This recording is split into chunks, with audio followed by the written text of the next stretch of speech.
Magandang araw po mga kapuntos, at sa araw na ito po meron po akong tampok na video para sa inyo at sana ay magustuhan ninyo. Kaya sa mga bago pa po sa aming channel, please po don't forget to hit the subscribe button at ang notification bell para maging notified kayo sa bawat video na ilalabas ko sa channel na ito. At bilang kahilingan po ng punto por punto team at naway maintindihan po ninyo, sana po wag nyo pong i-skip yung mga ads sa aming mga video. Sa maliit na bagay na po na yan, malaking tulong po yan sa ating programa at sa ating ministry. Sana po maunawaan po ninyo. Maraming salamat po, kaya wag na po natin patagalin. Simulan na po natin.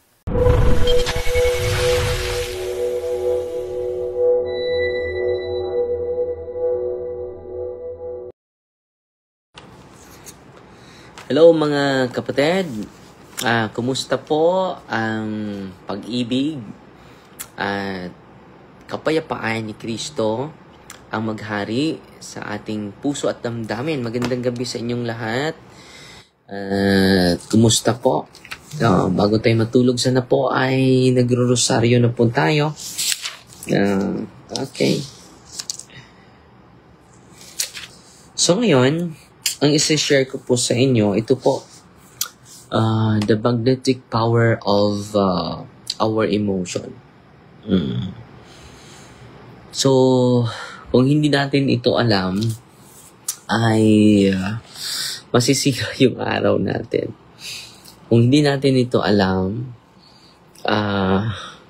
hindi maganda yung araw natin. So, gusto ko naman share ko ito sa inyo para makuna natin ng lesson po. No? Ang dami kong natutunan sa aklat na ito, mga kapatid. Ang ganda po.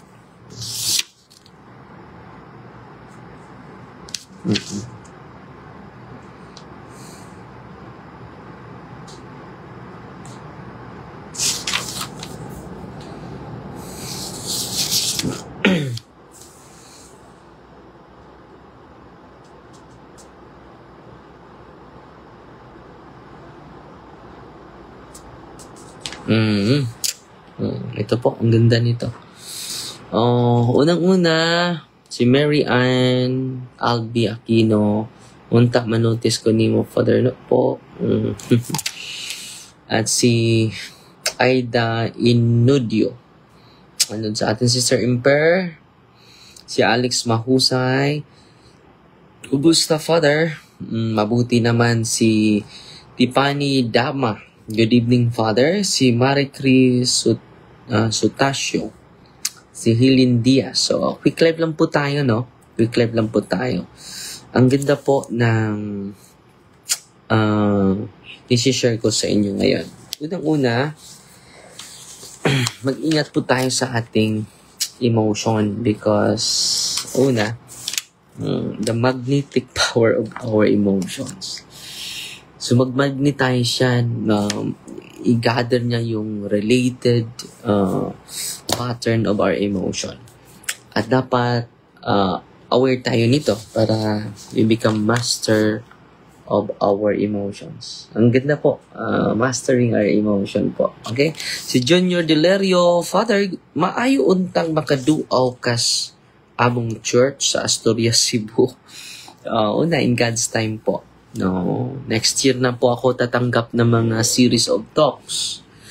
Unang-una, mag-focus muna tayo sa bagong building natin. So, nandito pa ako sa Bohol. Okay? Si Asiro Obelio Dorado. May God bless you and keep you always, Father Darwin. Ranil Buhia Agua. Si Marcila Cabreros, sa aming Galilla, Cebu. Si Florinelda Biduya is watching. Si Cheryl Ambit, no? Yung gabi. So, ito yung isi-share ko sa inyo, the magnetic power of emotion. Dapat maging aware po tayo nito. While nagbabasa ako, so I'm so inspired looking at myself. No? Kailangan natin patuloy tayong mag-examine sa ating sarili. No? Mag-visit Minimo karong 27 po sa Valencia kauban sa kong mama gusto unta ka niya makita before mi manguli sa Mindanao po. So May 27 parang walang open sa office niya na. May 27 tingnan ko muna. Day off yan, no? So May 29 open yung office natin, no? Parang sa May 27, fiesta sa amin sa Sagbayan. No, makauuwi ako niyan. Contact mo lang si Brother Edison, ha? Ito yung number ni Brother Edison. 0927-654-7036. Okay? So ngayon, isi-share ko sa inyo, ha? Your emotions act like magnets. No?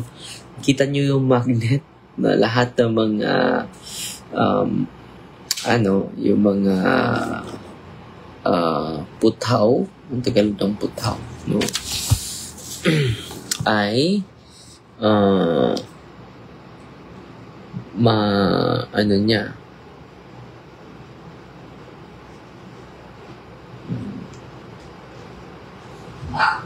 bakal, no? Bakal ba? Iron? Putaw, palakul. Putaw. Putaw is bakal, no? So, lahat na mga metal na ma-absorb niya, no? The magnet. Your emotions act like magnets. They attract thoughts on the same wave. Emotion and thoughts. That's why when you're in a negative state, you easily attract other negative thoughts. No? Kung nasa negative emotion ka, you attract a lot of negative thoughts. Ma-accumulate mo lahat. No? And by latching onto these thoughts, you make the situation worse. So, kung mag-gather ka ng mga negative information, negative yung state of emotion mo, so, anong mangyari sa'yo? No? Hindi ka productive sa araw na yan. Hindi ka din motivated. No? And then, masisira yung araw natin. Okay? By latching onto these thoughts, dahil mag-magnetize yan eh. Lahat ng mga negative thoughts, yung negative emotion mo, i-accumulate mo lahat together with our negative thoughts. Mag-ingat po tayo dyan. No? By latching onto these thoughts, you make the situation worse. No? Maging worse yung situation, mga kapatid. Often, a vicious cycle builds up between your thinking and the emotion. So ito po, vicious cycle po, balik-balik po, builds up between your thinking and the emotions. The emotion, they feed each other. They feed each other. No? Negative thoughts mo, mag-feed din yan sa negative emotion mo. The thought patterns creates a magnified reflection of itself in the form of an emotion. And the vibrational frequency of emotion keeps feeding the original thought pattern. So, the thought patterns create a magnified reflection of itself in the form of an emotion. So, galing sa isipan mo. And then, magnified yon. The vibrational frequency, the vibration, frequency of emotion keeps feeding the original thought pattern. So, they feed each other. And then, anong mangyari dyan? By latching onto these thoughts, you make the situation worse. So, yan po ang mangyari sa atin. Maging worst po. Yung situation natin. Now, let's see what you can do to break free from that magnetic power. No, paano natin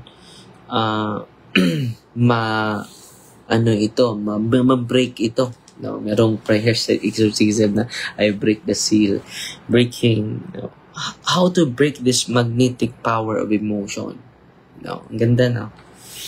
Let's say you have a bad day at work and you're in a terrible mood.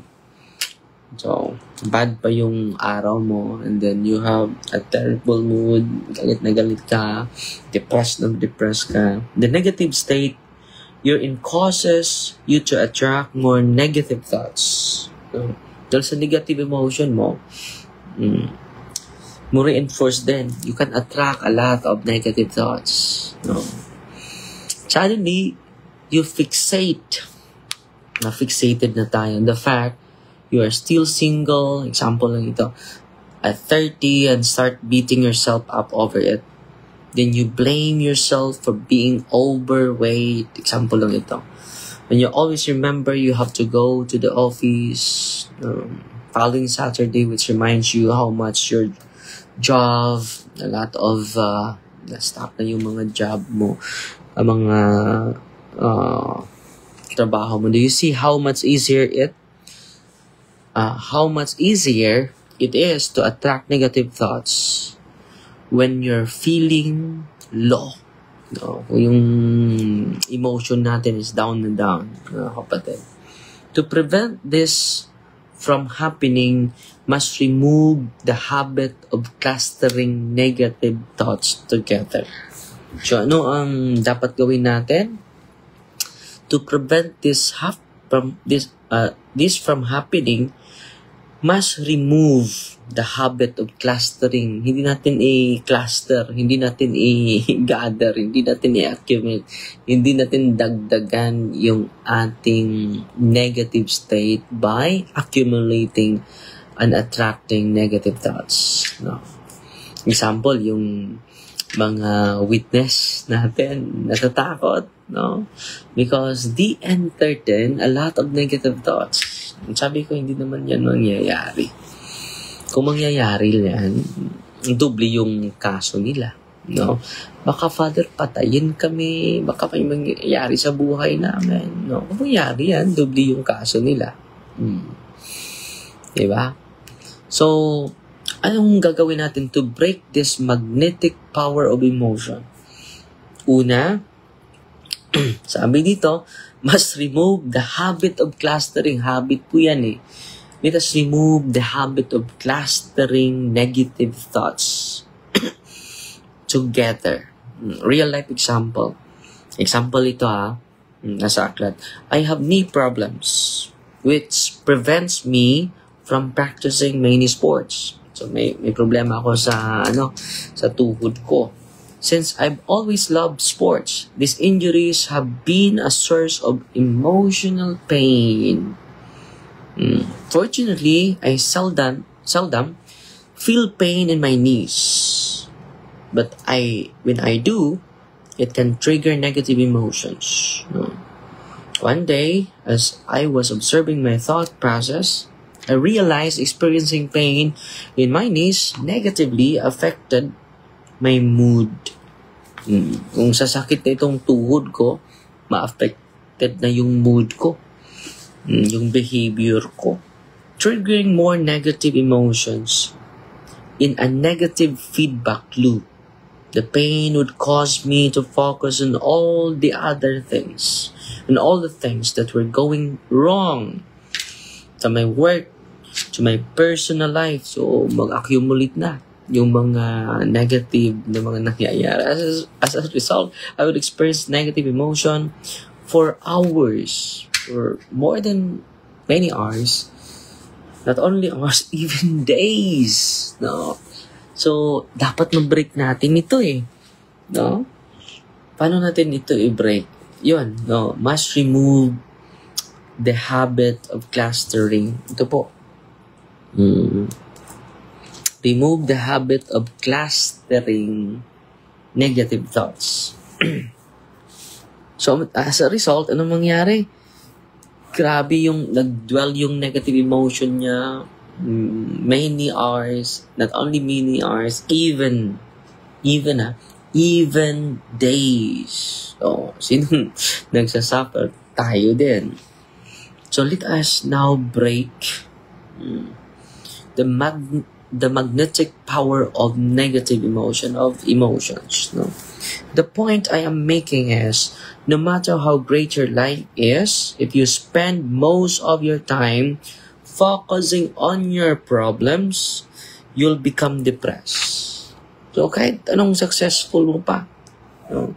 Kung lagi mong iniisip yung mga negative thoughts na hindi pa nangyayari, you'll become depressed. Thus, to reduce negative emotion, you must learn to compartmentalize your issues. Ito, yung pangalawa. Ang una, remove the habit of clustering negative thoughts together. Pangalawa, kailangan natin reduce. Ito yung pangalawa. Breaking the magnetic power of emotion. Pangalawa na, dapat you must learn to compartmentalize your issue. Don't let your mind over-dramatize things by clustering unrelated matters. Minsan ay nag-dramatize na tayo. Over-dramatize things by clustering unrelated matters. It will only make you feel worse. Instead, remember that negative emotion exists only in your mind. Ano? Diyan exist yung... remember, your negative emotion is only exists in the mind. Doesn't exist in the reality. Taken separately, most of your issues aren't such a big deal, and no rule that says you have to solve them all at once. Hindi natin masolba itong problema natin sa isa lang pagkakataon, mga kapatid. Okay? So ngayon, una, how to break the magnetic power of emotion. Una, remove the habit of clustering negative emotion. Negative thoughts. Dahil mag-feed lang sila. Thoughts and emotion. Pangalawa, don't let your mind over-dramatize things by clustering unrelated matters. You must learn to compartmentalize your issues. So, dahan-dahan. Di natin i-solve lahat. Di natin harapin lahat, mga kapatid. Dahan-dahan. Start noticing how you feel. Record your negative emotions. Look at what triggers them. The more you do this, the more you will uncover specific patterns. For example, let's say you felt sad for a couple of days. Ask yourself the following questions. Ito yung pinaka-importante. What triggered your emotions? Saan ba nanggaling yung emotion ko? Ano pa? What fueled them over the 2 days? Fueled dahil sa mga negative thoughts natin, di ba? What story was I telling myself? Bakit ba ako hindi na mapakali, hindi na makatulog? What can I learn from this episode? Ano ba yung lesson na nakuha ko? Okay? Ito. Why problems don't exist? Sometimes, alam niyo mga kapatid, sometimes, yung mga problema natin ay hindi talaga nag-exist. Magkawalan tayo ng problema. If we go one step farther and objectively look at reality, we can say that problems don't exist. Sometimes, yung isang nanay, Father, baka patayin yan yung anak ko. Unang-una, what you don't focus on doesn't exist. A problem only exists when you give it your attention. from your mind's perspective, why you don't give any thought to doesn't exist. Minsan yung yung iniisip nating problema, hindi nag-exist. Bakit nag-exist yun? Because when you give it your attention, a problem only exists. Kailan ang problema mag-exist? When you give it your attention. What you don't give any thought to doesn't exist. Let's take a hypothetical example. Imagine you lost your legs. If you accept the fact immediately and refuse to give it any thought, there will be no problem and there's no mental suffering. You would simply be living in reality, of course. It's usually not what happens. Imagine you lost your legs. Imagination lang. If you accept the fact immediately, imagine you lost your legs. Hypothetical lang po ito. If you accept the fact immediately and refuse to give it any thought, there will be no problem and thus no mental suffering. Dahil hypothetical lang po yan. Example, wala na yung mo, but when you entertain it, there's a mental suffering. Okay?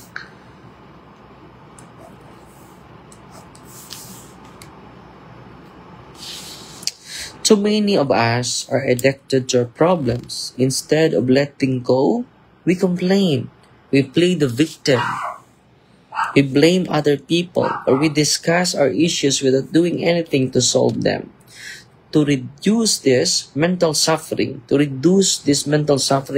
must refuse to interpret our emotion in a negative and disempowering way. People inflict a tremendous amount of suffering on themselves. As you continue reading this book, you'll realize the idiocy of this activity. You'll notice people around you dwelling on the past they cannot alter. So marami sa atin na nagdwell na sa past. No? Hindi naman natin mabago yung past. Di ba? Hindi na naman natin ma-change yung nangyari sa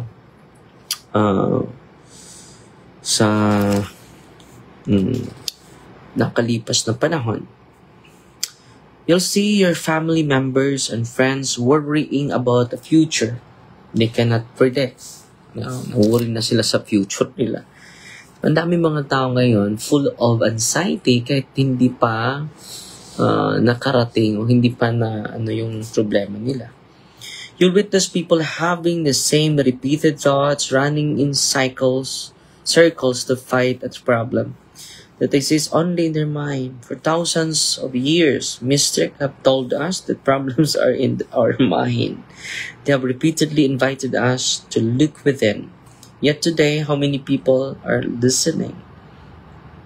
So ngayon, addicted tayo sa mga problema natin na nag-exist lang sa ating isipan. So why problem doesn't exist? If we go one step farther, look at the reality, we can see problems don't exist. Una, it only exists because you pay attention to it. So kung hindi mo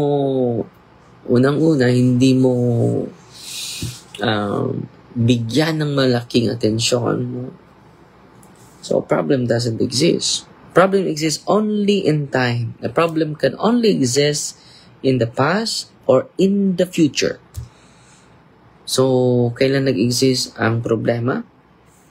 Only in time. No.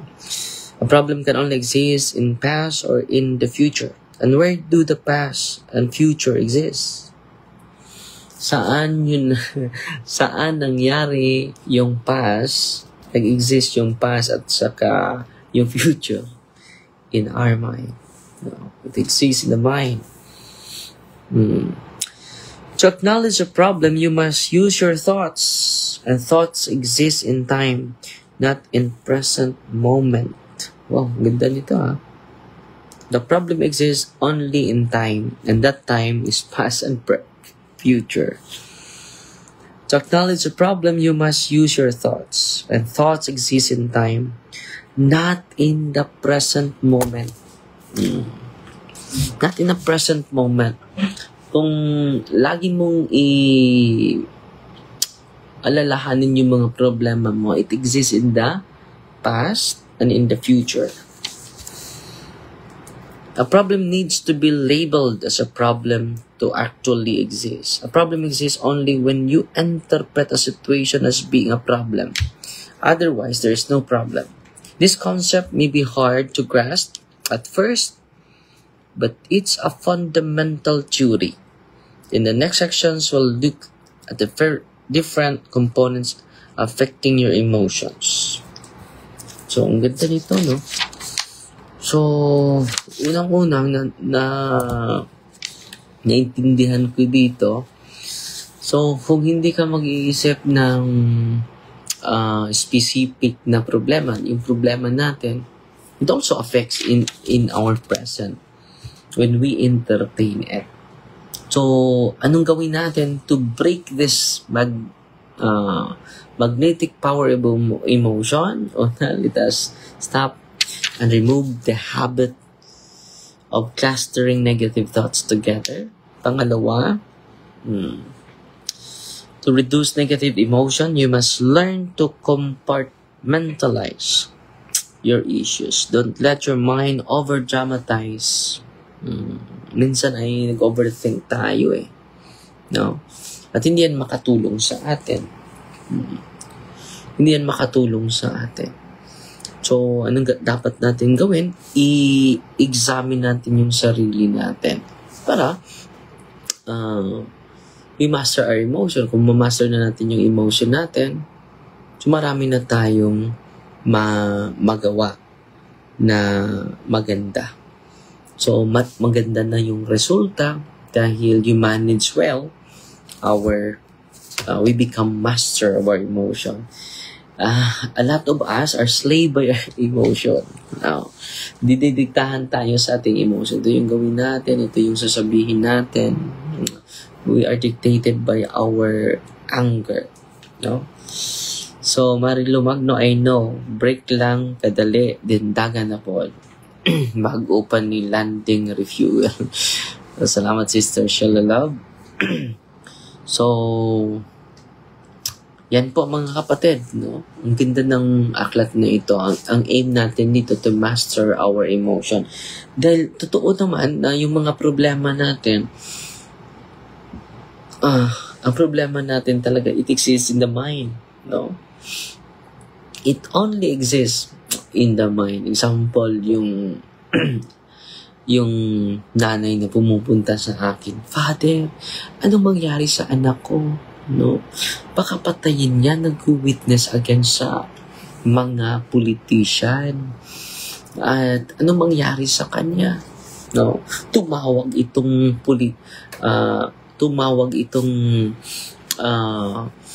pamilya ng politiko. Umiiyak yung nanay. Bakit ka umiyak? No? Ano ba yung message? Tinitreat ka ba? Tinitreat ba yung message ng pamilya ng kandidato? Nag-treat ba sa'yo? Hindi naman. Nagtanong lang. So, walang problema. No? Ano yung umiiyak siya dahil hindi naman unang-una hindi ka naman wala namang threat sa tawag, di ba? Nagtatanong lang. Meron bang threat na bantay lang na apat, yun na mo. Ma-engineering wala naman. So, the problem doesn't exist. So, ito yung maraming mga problema na iniisip natin na problema but it doesn't exist. It doesn't exist. No? Why you don't focus on doesn't exist? So, minsan, nagpo-focus tayo sa mga bagay na hindi naman nag-exist. Diba? Pero nagsumbong sa akin, may iba yung asawa ko, Father.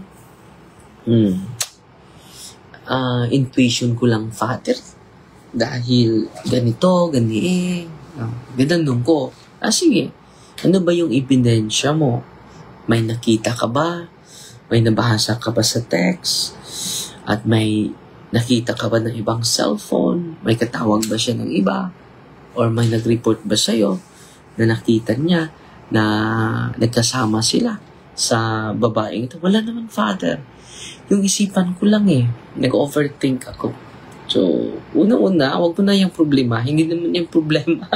Dahil wala ka namang ebidensya. Wala kang empirical data. No? So, a lot of people now are thinking and focusing their time, their energy to the problem which doesn't exist. So, sabi dito, hindi naman ako sa kanya. A problem exists only in time. Possibly in the past. Dahil ngayon, hindi siya masaya dahil sa past niya. Hindi na ako nakapag-move on.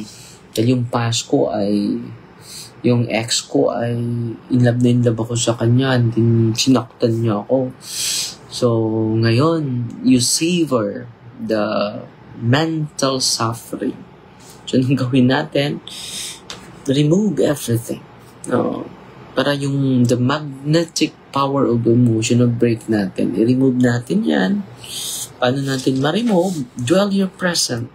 No? Don't gather that negative. Don't entertain anymore. We should not focus on doesn't exist. Ganda. A problem needs to be labeled as a problem to actually exist. A problem exists only when you interpret a situation as being a problem. Kailan naman problema ang isang problema? Kung ma-interpret mo na. From the mind na naman. Only when you interpret a situation as being a problem. Otherwise, there's no problem. So, kung ma-label mo na problema ito, dyan lang. No? The problem exists. But most of the time, the problem exists in the past and in the future.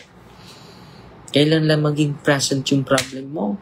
When you interpret in a specific situation. When you interpret a situation as being a problem.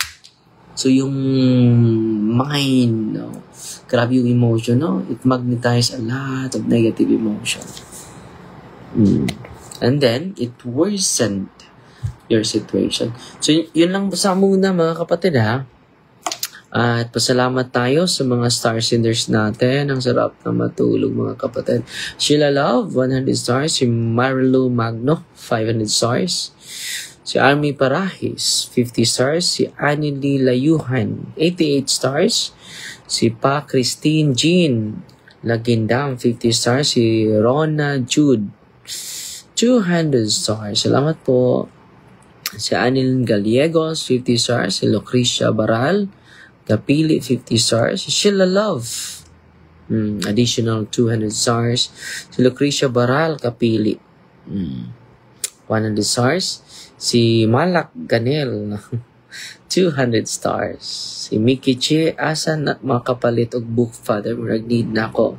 Na siya kay depressed ko lately from sa St. Paul po, kapatid. Si Juby Bautista, 55 stars. Si Lilibel Caneda Chavez sa Washington, 100 stars. At si kapatid na Dean Giliana, 100 stars. Si Sister Imper na 50 stars. So, ilang sa muna mga kapatid. Sana nagrurosaryo na po kayo Nasaan si Nanay Gina Guevara? Baka natutulog na, Sister Sheila. In the name of the Father, and of the Son, and of the Holy Spirit. Amen. Our Father, who art in heaven, hallowed be the name. May kingdom come, there will be done on earth as it is in heaven. Give us this day your daily bread, and forgive us our trespasses, as we forgive those who trespass against us. And lead us not into temptation, but deliver us from evil. Amen. Hail Mary, full of grace, the Lord is with you. Blessed are you among women, and blessed is the fruit of the womb, Jesus. Holy Mary, Mother of God, pray for us sinners, now at the hour of our death. Amen. In the name of the Father, and of the Son, and of the Holy Spirit. Amen. God bless. Good night. Good night sa inyo.